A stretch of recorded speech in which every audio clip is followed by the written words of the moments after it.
Hello दोस्तों, आपके अपने YouTube चैनल एग्जाम फास्ट में स्वागत है। मैं संदीप सर आज आप लोगों का भूगोल की अगली प्रैक्टिस सेशन लेकर आया हूं जो कि काफी महत्वपूर्ण है। चलिए हम लोग ज्यादा बात नहीं करेंगे, अपने प्रैक्टिस सेशन पे काम करते हैं।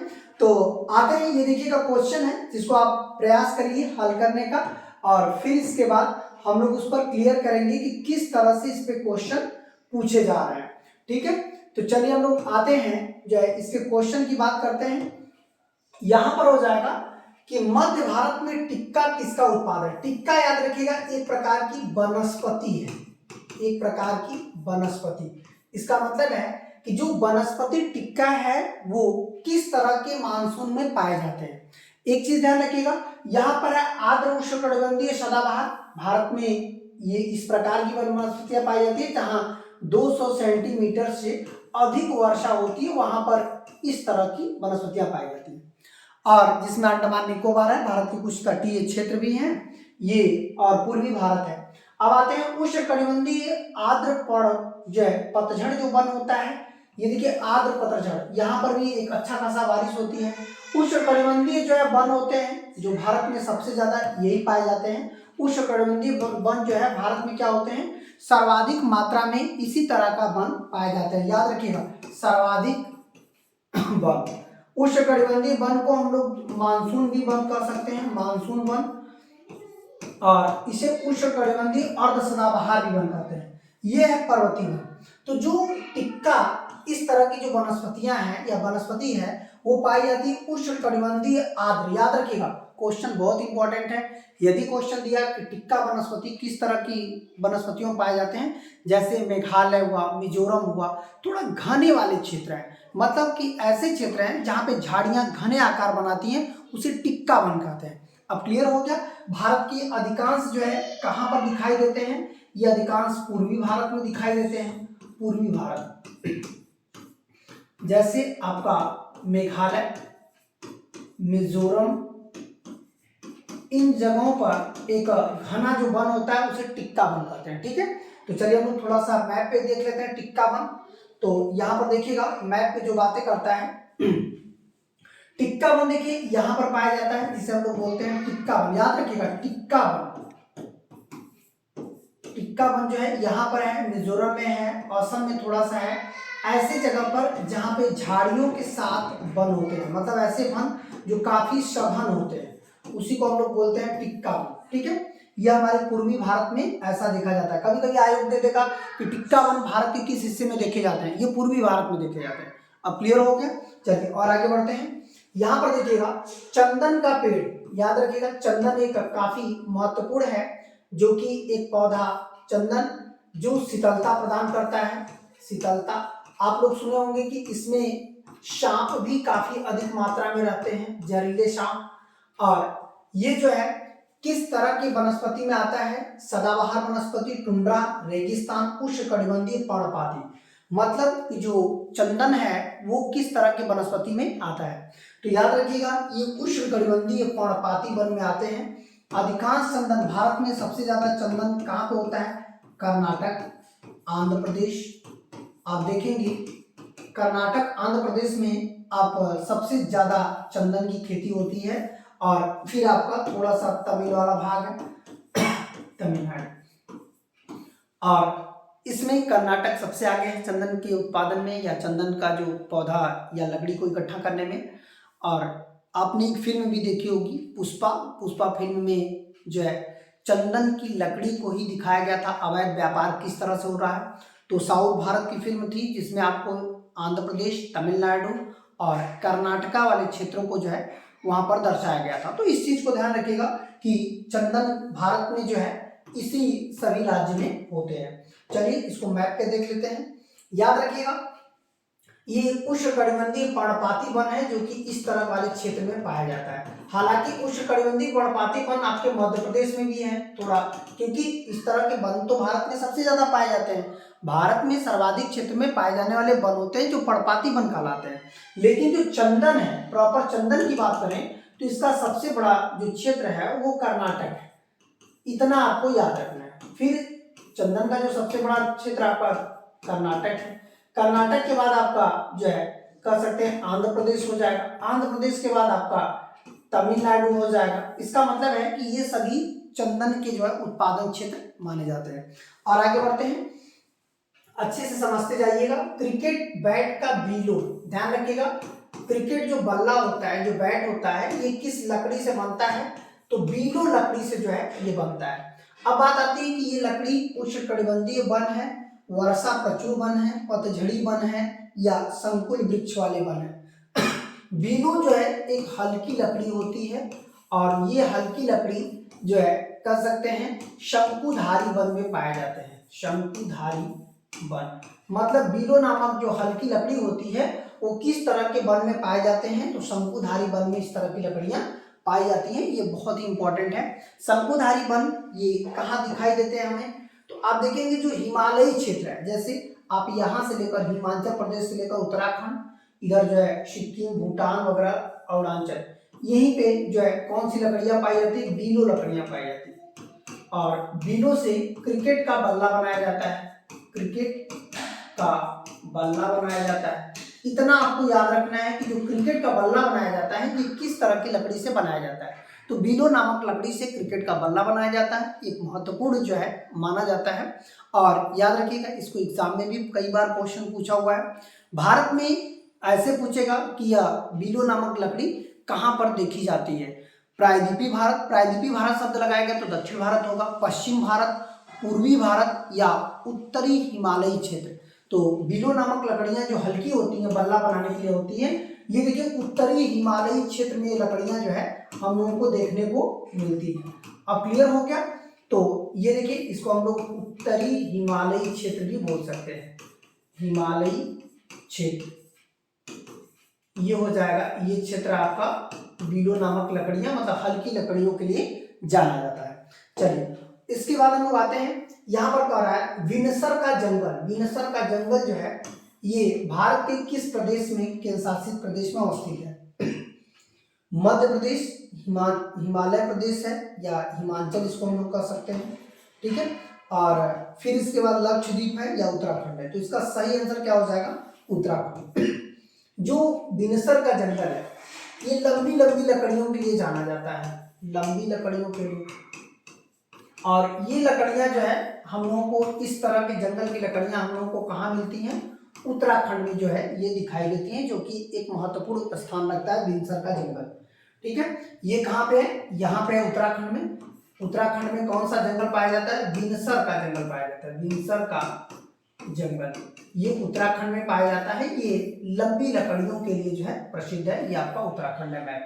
मैप में भी समझते जाइएगा, तभी आपको पूरा क्वेश्चन आसानी से समझ में आएगा। कोई दिक्कत नहीं होगी, बस केवल रिवीजन ऐसे ही मारते जाइए, ठीक है। तो चलिए हम लोग और आगे बढ़ते हैं।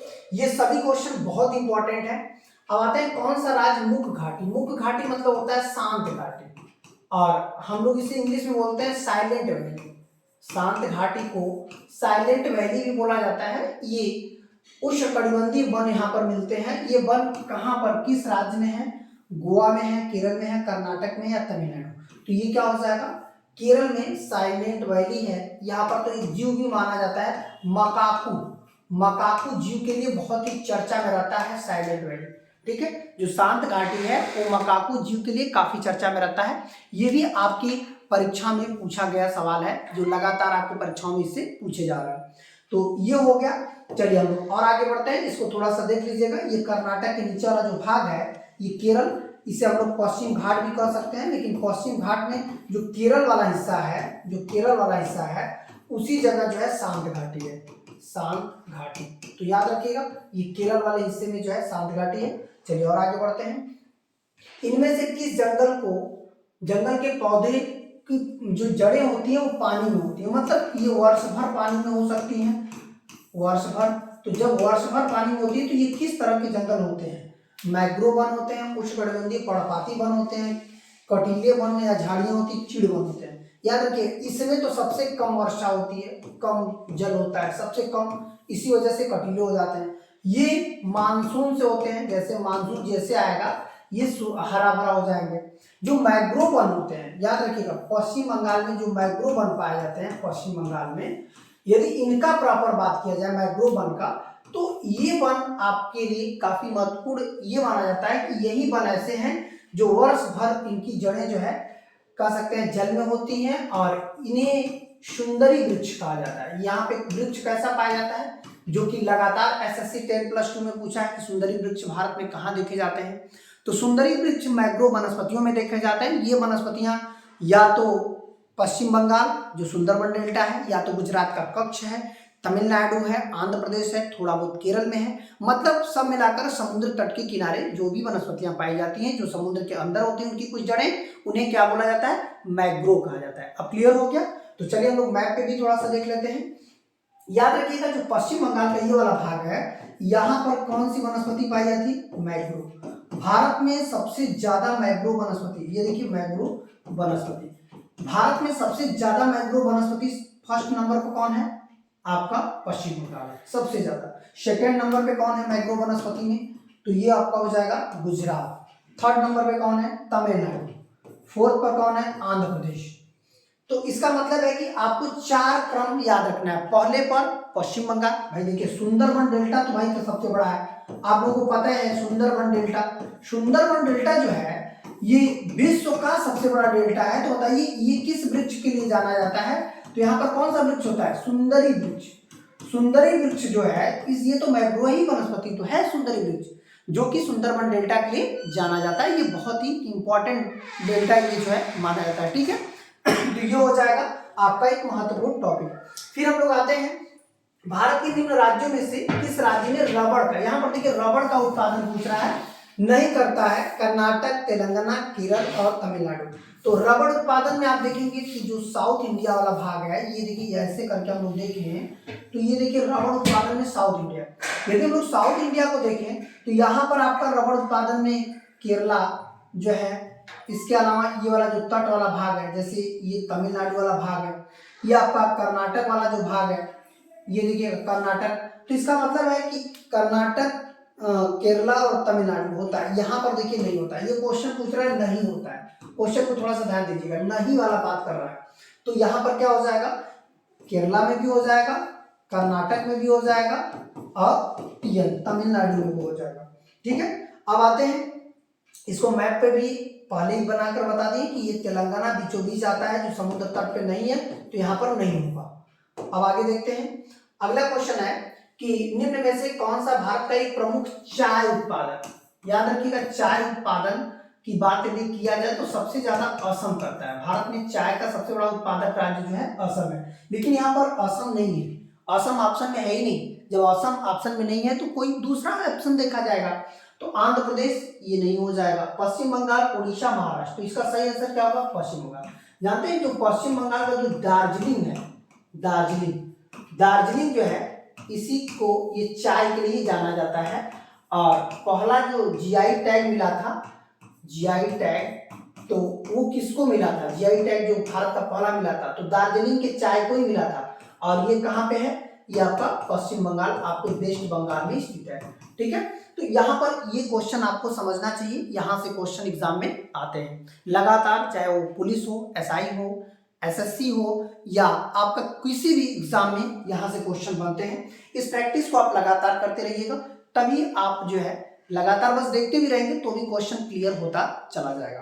तो थोड़ा सा हम लोग देख लेते हैं कि ये कहाँ पे है दार्जिलिंग, जो कि काफी महत्वपूर्ण। देखिए ये असम से ही जुड़ा हुआ है, दरअसल दार्जिलिंग जो है ये देखिए ये असम वाला क्षेत्र है, पश्चिम बंगाल कोलकाता है, लेकिन दार्जिलिंग देखिए यहाँ पे ये दार्जिलिंग वाला क्षेत्र है जो कि असम वाले क्षेत्र से जुड़ा हुआ है, बस केवल राज्य चेंज है। तो इसका मतलब है कि दार्जिलिंग और पूरी तरह से यदि देखा जाए दार्जिलिंग में बगान है, चाय का बगान है और जो कि हमेशा फेमस रहता है, ठीक है।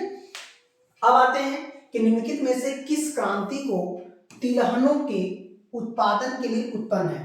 तो हरित क्रांति ये किसके लिए है, गेहूं और चावल, लेकिन वर्तमान में इसका उद्देश्य क्या हो गया हरित क्रांति का, तो ये हो गया खाद्यान्न उत्पादन। याद रखिएगा वर्तमान शब्द पूछेगा तो यही वाला आंसर आएगा, ये नहीं कि गेहूं लगा देना है, खाद्यान्न उत्पादन वर्तमान में। और यदि पूछेगा कि किस लिए चलाई गई थी तो गेहूं और चावल के उत्पादन के लिए चलाई गई थी, लेकिन अब खाद्यान्न में बहुत सारी फसलें आ रही हैं तो यहाँ पर देखिए खाद्यान्न उत्पादन हो जाएगा वर्तमान में इसका उद्देश्य। श्वेत क्रांति ये आपका ऑपरेशन फ्लड है, जो लगातार एग्जाम में क्वेश्चन पूछता है। ऑपरेशन फ्लड, जो ऑपरेशन फ्लड है इसे हम लोग कहते हैं दूध उत्पादन। दूध उत्पादन जो है ये श्वेत क्रांति के लिए माना जाता है। अब आते हैं स्वर्ण क्रांति। ये आपका स्वर्ण क्रांति एक सुनहरी क्रांति है, सुनहरी क्रांति। और इसे हम लोग क्या कहते हैं, ये बगान के फसलों के लिए, बगान फसलों के लिए, बगान के लिए है। ठीक है, फिर आते हैं पीली क्रांति। ये क्या है, या तो सरसों उत्पादन कह देगा या तो क्या कह देगा, तेल उत्पादन। इन दोनों के लिए जो है ये माना जाता है। यहाँ पर क्वेश्चन देखिए, ये क्वेश्चन पूछ सकता है कि तिलहन उत्पादन के लिए कौन सा जो है तो आपका क्या हो जाएगा, पीली क्रांति तिलहन उत्पादन के लिए सही आंसर हो जाएगा। अब आप कह सकते हैं कि पीली क्रांति मतलब जो पीली क्रांति है, भारत में सबसे ज्यादा तिलहन का उत्पादन कौन सा राज्य करता है।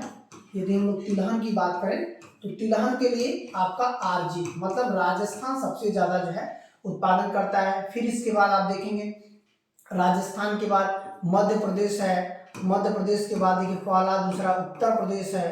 तो ये सभी इसी के आसपास वाले क्षेत्र जो है तिलहन उत्पादन करने में अग्रणी है। चलिए और आगे बढ़ते हैं, इसको मैप पे भी समझते रहिएगा।